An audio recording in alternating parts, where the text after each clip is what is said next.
What happens when the solution you find for your family's problem becomes the very thing that destroys it? What do you do when the person you hire to protect your home becomes a partner in its betrayal? For a hardworking mother we're calling Esther, this isn't just a question, it's a nightmare she walked into yesterday.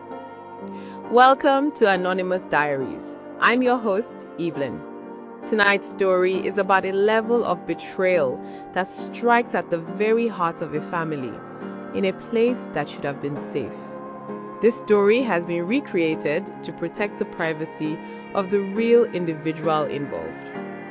Before we listen to a narrator, kindly like the video and click the subscribe button to encourage us to keep posting. Thank you. Now, let's listen. My name is Esther. For the past 2 years, my life has been a marathon that never seems to end. I wake up at 5 a.m., long before the Lagos sun comes up, to get ready for my first job at a bank. After a full day there, I don't go home. I go straight to my second job, managing the accounts for a small business in the evenings. Most nights, by the time I finally get home, my 2 beautiful children, Leo and Zara, are already fast asleep. I was doing it for them, for us. My husband, David, has a decent job, but in this economy, it's just not enough to give our children the life we dream of for them. So I pushed myself, running on coffee and the thought of my kids' futures. But I was paying a heavy price. I was becoming a ghost in my own home. I was so exhausted all the time that on my one day off, I could barely find the energy to play with them. I was missing everything. Their school plays, their parent-teacher meetings, the little moments that you can never get back. The guilt was eating me alive. So, David and I talked and we made a decision. We decided to hire a live-in nanny. It felt like the perfect solution. I could keep working my jobs knowing the kids were being cared for by someone we trusted right in our own home. We found a young woman named Grace. She seemed perfect. She was polite, she had great references, and most importantly, the kids loved her from the moment they met her. When she moved in, it felt like a huge weight had been lifted off my shoulders. I could finally breathe. I would call during my break and she would tell me about their day. The house was always clean, the kids were happy, and I felt for the first time in a long time that I was doing the right thing for my family.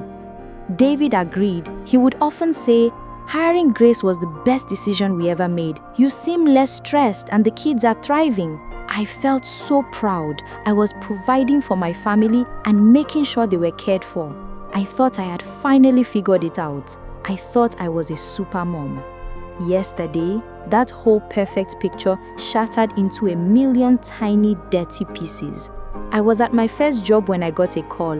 A big system update meant that our branch was closing early for the day. For once, I was happy. It was a chance to go home early, to surprise the kids and actually be there to pick them up from the school bus. I was so excited. On the drive home, I imagined their little faces lighting up when they saw me waiting for them. I got to the house around 2 p.m. The house was silent, which was strange. Grace and David should both be there waiting for the school bus to arrive in about an hour. I called out, "Hello, I'm home early." No answer.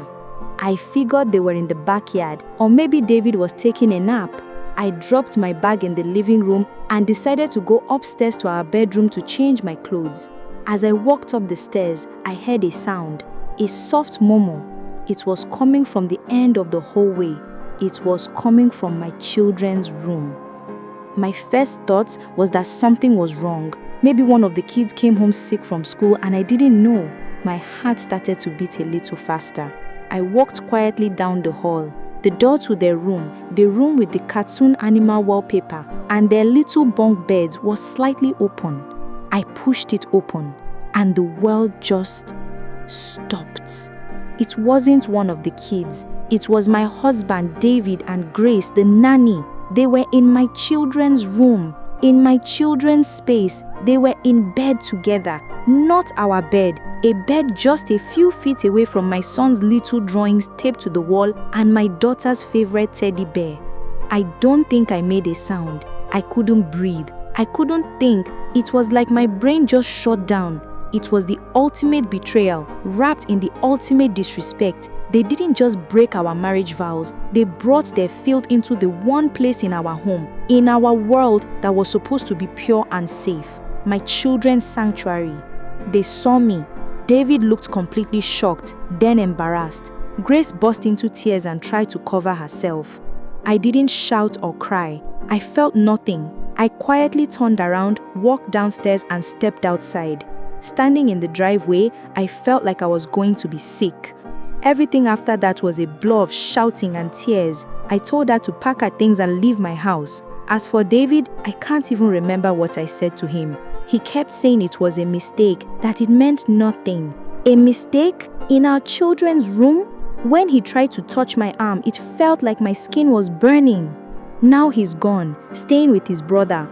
My phone is filled with his text messages begging for forgiveness. The kids are confused about why he isn't here. And I just sit in the living room, staring at the stairs, and all I can see is that open door. My heart isn't just broken. It feels like it's been poisoned. The betrayal is one thing, but the location, the complete disrespect for our children, it's a level of disrespect I can't wrap my head around. So I'm asking, please, because I am completely lost, how do you move on from this? Not just from the cheating, but from the memory of where it happened. How do I ever feel safe in my own home again? Thank you, Esther, for sharing such a shattering story with us. What you went through is more than just cheating. It's a deep betrayal. The fact that it happened in your children's room makes it even more heartbreaking. That kind of disrespect cuts through more than just a marriage. It hits the heart of your family. Her question is a heavy one. How do you move on? It's a question for all of us. What are the first steps toward healing when the wound is this deep and this disgusting? Is forgiveness even possible? Please head to the comments. Let's offer Esther some support, some clarity, and some strength. She needs to know she's not alone in her pain. Thank you for listening. Join us again next time on Anonymous Diaries. Until then, take care of yourselves and be safe.